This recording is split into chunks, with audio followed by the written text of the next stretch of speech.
Okay, so obviously this is the last episode of these specials with the 14th Doctor, at least as the main Doctor in the show. So he obviously regenerates in this episode. And for me personally, I quite liked this regeneration. I really liked how sudden the regeneration was. The Doctor was basically like mid-sentence when he gets shot by the galvanic beam by the Toymaker, which I think was really good and felt kind of shocking and sudden, especially with how much left of the episode we had. Obviously with 10's regeneration, back in the End of Time Part 2, it ended with him alone in the TARDIS saying, "I don't want to go," which is quite a controversial line, which at the time I liked, but the more I think about that line, the more I realise it's a little bit unfair on the next Doctor, which at the time was Matt Smith, so it isn't my favourite final line of a Doctor. But with 14's regeneration, who is obviously also David Tennant, he regenerates surrounded by friends like Donna and Mel who are right by his side, which I think was really nice. And instead of saying "I don't want to go," he says "it's time" and "allons-y," which obviously means "let's go" in French. So I just really liked that contrast of the 14th Doctor and the 10th Doctor's final lines, which was something I was really hoping for in this episode. And as well as that, we also got some nice references to previous classic regenerations in this moment as well, with the Doctor saying "here we go again," which is a reference to the 3rd Doctor's regeneration, and him saying "it feels different this time" just before the bi-generation, which is a nice reference to the 5th Doctor's regeneration in Caves of Androzani. Now we're getting on to the bit that you're probably all here for, the bi-generation in this episode, a brand new addition to Doctor Who canon basically, in terms of Time Lord regeneration mechanics and stuff like that. Now I had seen the leak before this episode, unfortunately,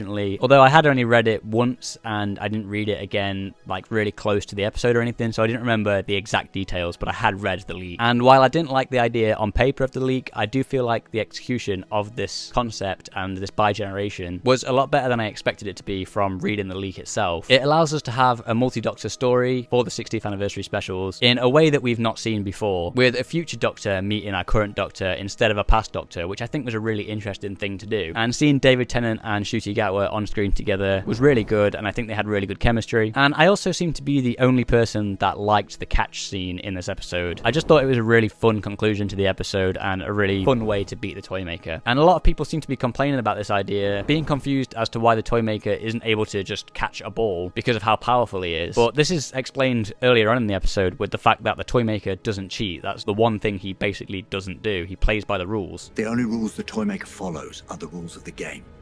They bind his entire existence. But with that being said, I really don't like this line. Do you come in a range of colours? I also like the scene with the 14th Doctor having a meal with Donna and her family at the end of the episode. I think it was a really well executed and emotional scene, and David Tennant was just great in that moment. And overall, this bi-generation idea, this concept, was a nice and interesting way of concluding this era and passing the torch to not only Ncuti Gatwa, but just to a brand new era of the show in general. However, although I thought the bi-generation thing as a whole was really well executed, I still don't know how I feel about the concept in the first place. Obviously, this means that the 14th Doctor is still around, which I'm not sure how I feel about. It feels very similar to the end of Journey's End, with the Meta-Crisis Doctor going to live his life with Rose in the parallel universe, and it just really makes it seem like RTD really wants to just keep his favourite Doctor around as much as possible. And I really think the 14th Doctor shouldn't have kept his own TARDIS at the end of the episode, because that just invites him to return in the future and also makes him equal to the 15th Doctor, which just slightly undermines the 15th Doctor a little bit in my eyes. And I really hope and don't think that this is setting up a 14 and Donna spin-off, as it would just be too similar to the main show, and some people would just kind of be treating this as like, this is real Doctor Who and Ncuti Gatwa isn't real Doctor Who, and I just don't think that would be fair. But I do think that maybe 14 and Donna will appear often in maybe like the unit spin-off that they seem to be setting up with the Vlinks. I just hope they don't get a spin-off of their own, because I don't think that would be fair. And to add on to that, I just think the optics of this from a conceptual standpoint just isn't great, because it just kind of gives ammunition for certain people to say that Ncuti Gatwa isn't the real Doctor and the real Doctor is still out there somewhere in the 14th Doctor, which I just think is a little bit unfair on Ncuti Gatwa, and it's not great optics for the first black main Doctor. But talking about Ncuti Gatwa, I think he was really good in this episode. Right from the outset, I really enjoyed him, and they do try to give him as many of the Doctor's lines as possible once he's introduced in this episode, although he does still feel somewhat overshadowed by David Tennant being there, especially with this being the 14th Doctor's story, and they still need to conclude the 14th Doctor's story in this episode. But I can't wait to see him as the full-time Doctor at Christmas and next year in Season 1 or Series 14 or whatever we're calling it. And obviously also at the end of the episode we get a little hint to the Master returning, with the fingers picking up the golden tooth that the Master is supposedly trapped in, which I personally think this was just meant to be a bit of a jokey moment from RTD, a nice little reference back to Series 3 where this also happened, and I don't think there's any immediate plans to bring back the character anytime soon, or at least I hope not, because I think the Master needs a break for a little bit before they bring bring him back, and I really hope Anya and Barnard is not playing him in season 1, because that seems like that concept will just be too similar to the whole Saxon arc in series 3.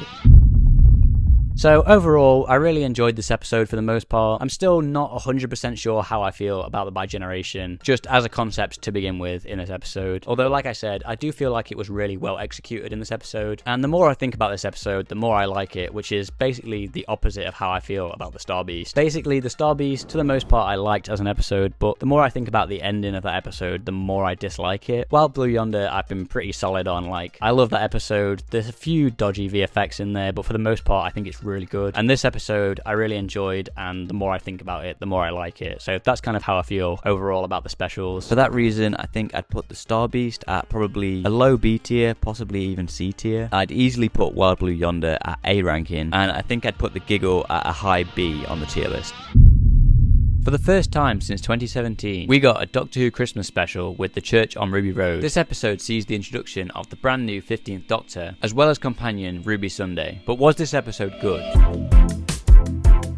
Okay, so the first time I watched The Church on Ruby Road, I wasn't quite sure how I felt about it, possibly because I was watching it with family and couldn't give it my full attention. I didn't love it, nor did I hate it, but I was leaning more towards not liking it after the first viewing. But after rewatching it a couple days later, I liked it a lot more. Obviously, the main thing about this episode is Ncuti Gatwa as the 15th Doctor. I'm the Doctor.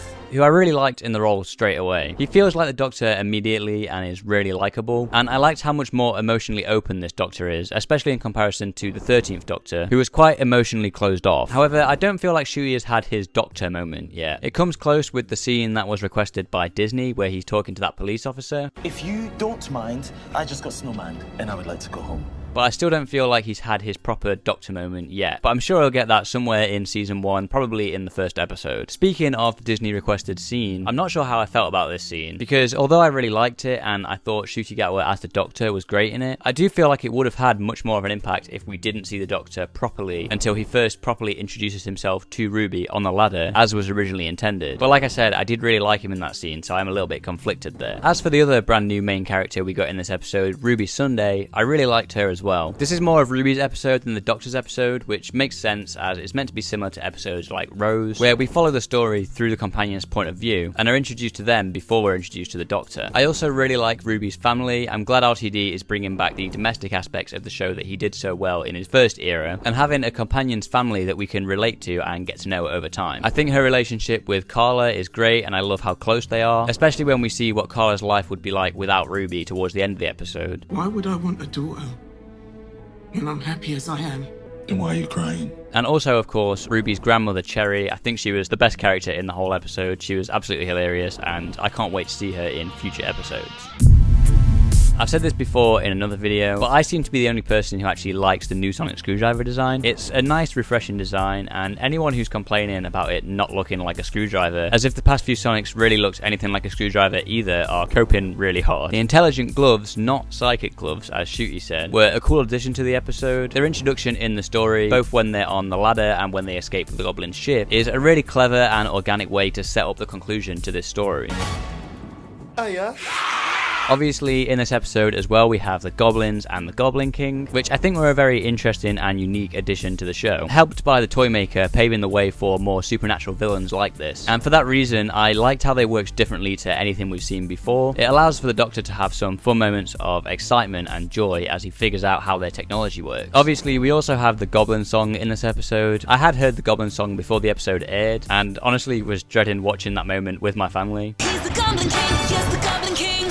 He's not a myth, he's an actual thing. And at the time of watching it on Christmas Day, I did feel quite embarrassed and didn't like it on first viewing. But I think this is mostly just because I was watching it with other people and feeling embarrassed. But after rewatching the episode, I think the Goblin song fits very well with the rest of the episode. And I even like when the Doctor and Ruby join in with the singing. However, I do think this moment would have worked a lot better if we didn't already know the song was going to be in the episode and didn't get to hear the song beforehand. The main problem I have with the Goblins and the Goblin King in this episode is they do do take a bit of a backseat once the Doctor and Ruby escape the Goblin ship. We do now know from the commentary that there was meant to be a scene where the Doctor and Ruby fight off the goblins and the Goblin King in Ruby's flat, but this was cut for budgetary reasons, so that could explain why it does feel a bit weird and feel like they're missing for quite a lot of the episode. And it just kind of makes them feel a little bit absent from the episode and almost like they're just working in the background. With that being said though, I really liked the moments in the flat between the Doctor, Ruby and Carla, so I can't really complain because it just means we got more of that. But it does affect the pacing a little bit with how long we don't see the goblins for, and just know that they're up there somewhere until we get to see them again at the end.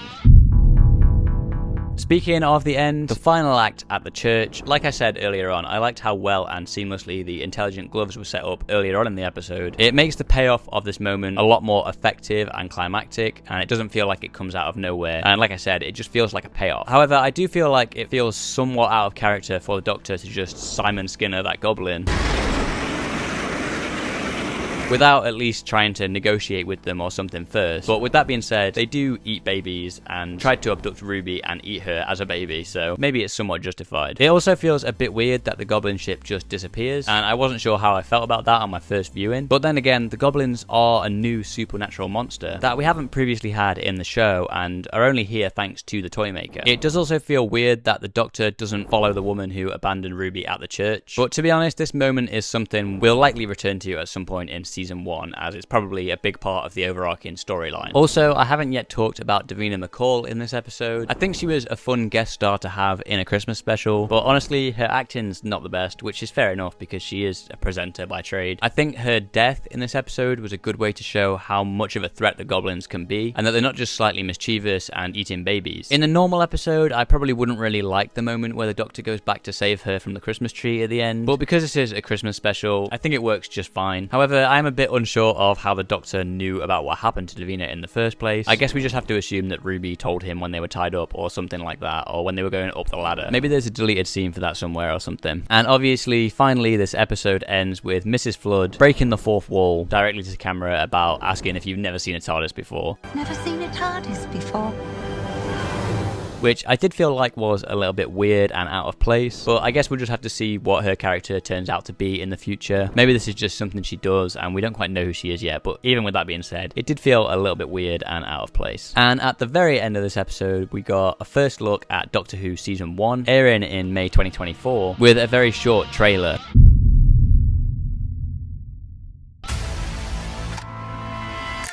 Into the vortex.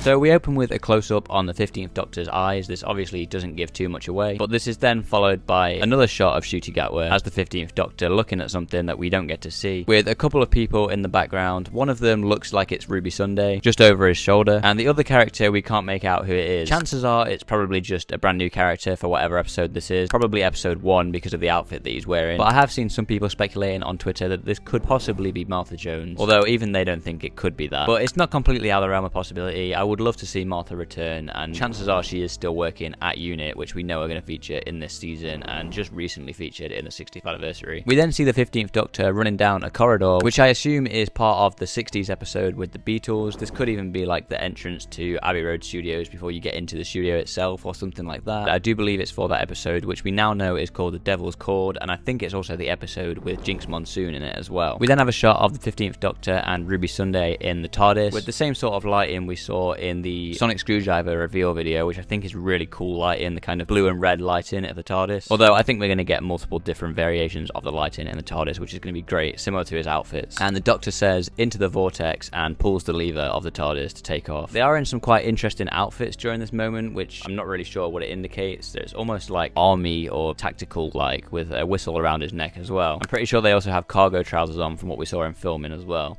I have the whole universe at my fingertips. Oh, this is new. You can't! We see the TARDIS landing on a cliff top, which we saw a bit of filming for this from quite a distance when it was happening, and I'm pretty sure the Doctor is wearing an outfit that we don't really get a proper look at, or haven't had a proper look at yet as well at this moment, and we do see this later on in the trailer as well. We see a shot of Ruby looking at what seems to be a door opening in front of her, and behind her you can see some tanks that look like they have maybe some babies in them. Possibly they're like clones of babies or clones of some alien. I don't know, maybe it's even possible this relates to her general story arc of being adopted adopted, because we obviously know that she got left as a baby, so maybe it's got something to do with that. We see the 15th Doctor fighting against something with some sort of bright light coming from it, and we then see him pushing some big red sci-fi button, which could literally be anything in Doctor Who, to be honest. We see him dancing with Jonathan Groff's character, and we also see Indira Varma's The Duchess as well, with the 15th Doctor saying, "I have the whole universe at my fingertips," and the Duchess saying, "Oh, this is new." And the 15th Doctor then says to Jonathan Groff's character, according to the subtitles of this video, he says, "You cad." Okay, so I've just looked up what cad means, and apparently caddish behavior is something that's dishonorable or ungentlemanly. Abbey Road Studios! Alright, let's take it from the top.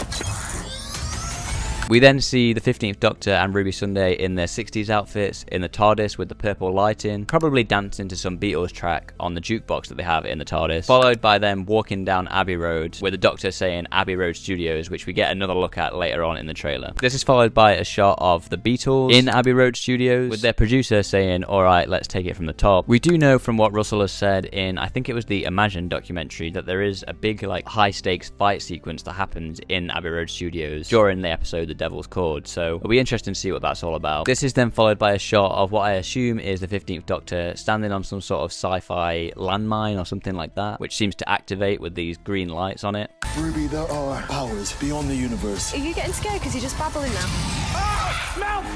We then see Ruby Sunday on this cliff top that I was talking about earlier, where you can see a tree in the background is bending in the wind, and it was also like that in the previous shot, and you can see this woman standing in the distance, which is probably what's causing the tree to do that. People think this woman is Susan Twist, who appeared in the Isaac Newton scene in Wild Blue Yonder as Mrs. Merridew, and she also appeared in the newest episode, The Church on Ruby Road, as the woman who asks for a song request from Ruby's band. And she's also been seen during an interview with Russell T Davies on a wall in Wolf Studios on what looks like is probably a magazine prop that's going to be used at some point in one of the episodes, where her name is listed as Susan Triad, and we do know a company called Triad Technologies or something like that is going to be showing up a lot throughout this series, and it's probably going to be to do with the overarching plot, maybe something like the Vote Saxon posters that we see in series 3. We then see Jinx Monsoon's character, who, like I said, I think is appearing in the Beatles 60s episode, which we've seen a bit more of a look at in this trailer as well. We then see these slug creatures, which we'd seen during filming. I think this might have had something to do with the Triad Technology stuff, or it might have been to do with the character that Anya M. Barnard is playing, the kind of politician character, which weirdly we don't get much of a look at, or any look at him, I think, in this trailer. We then see Ruby in front of some sort of wreckage where she says, "Are you getting scared because you're just babbling now?" Presumably to the Doctor. And we see a creature that I think Russell has confirmed is the Bogeyman, which looks a little bit like a Demogorgon from Stranger Things to me. And they seem to be in this corridor that we saw during one of the 60th anniversary trailers. And once again, he's in the same outfit that I've speculated is the episode 1 outfit. We then see the 15th Doctor and Mel on the moped, which we saw a few shots of during filming, where the 15th Doctor says Mel faster as they're driving through traffic. I think also this bus in front of them might have been where we saw that Triad Technologies logo from what I remember.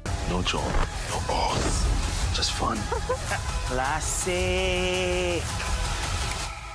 I'd love it if you came with me. We see the 15th Doctor talking to Ruby in front of the TARDIS. This could be where they parked the TARDIS during the 60th anniversary specials in Unit, but it could honestly be anywhere. We see Jonathan Groff's character pointing some sort of sci-fi gun at the 15th Doctor, which some people have speculated this could mean that he's playing Captain Jack. I personally don't see that to be true, and I don't see this as confirmation as that at all. It does make it a little bit more possible, but some people are literally taking this as confirmation of that, which I don't get. Maybe it's possible he's playing another time agent-like character that could be a bit like Captain Jack, or maybe they're kind of just replacing Captain Jack with him, but I personally don't see him as actually being Captain Jack myself, but it's still possible, obviously. We then see Ruby Sunday in her Regency era outfit with a book, seemingly throwing it at someone or hitting something with it, and then we see the 15th Doctor reuniting with Rose Noble in the Unit HQ, which we saw during the Giggle, so it's nice to know that Rose Noble is coming back. Maybe this means we'll also see a bit more of Donna again, but I personally hope this doesn't mean we'll see more of the 14th Doctor in this series, because this is Ncuti's first series. It's meant to be a bit of a jumping on point, so putting the 14th Doctor in there will be a bit complicated and will kind of overshadow Ncuti a little bit, so I really hope they don't do that. We then see a shot of Ruby reacting to something in awe with the Doctor behind in the TARDIS. I'm not sure what this could be, but like I said before, the shirt that he's wearing does indicate that this is possibly from episode 1, but he might just wear this costume in multiple episodes for all we know, so it could be something else. We see the 15th Doctor once again in the Regency era outfit with his sonic screwdriver, but this time he doesn't seem to be in some sort of Regency Regency setting. He looks like he's on some sort of spaceship or something like that. So it's possible this is Jonathan Groff's character's ship, because he seems to be not from that era. We see a couple of shots of the Doctor and Ruby at the end of this trailer. This to me looks like it's taking place immediately after the end of the Church on Ruby Road, because they're in the same outfits, and the composition of the shots and where they're stood in the TARDIS look basically the same as where they were stood at the end of the Church on Ruby Road. So I wouldn't be surprised if the first episode takes off immediately after where we left off. And then we see a shot of the Doctor and Ruby together at the doors of the TARDIS with the interior behind them. I can't tell where they are in this shot, and for some reason to me this seems like it's more of a shot that won't actually appear in the episode and was maybe filmed just for this trailer, but it is possible that it is going to appear in the episode, I just can't tell. And the Doctor says, "I'd love it if you came with me," presumably talking to Ruby, but it could be somebody else. And that's it for the trailer for Doctor Who Season 1, coming in May 2024. Let me know if I missed anything in the comments down below, or if you have any theories as to what some of these shots could mean. And if you want to know my thoughts on every Doctor Who special from 2023, you can watch this video here.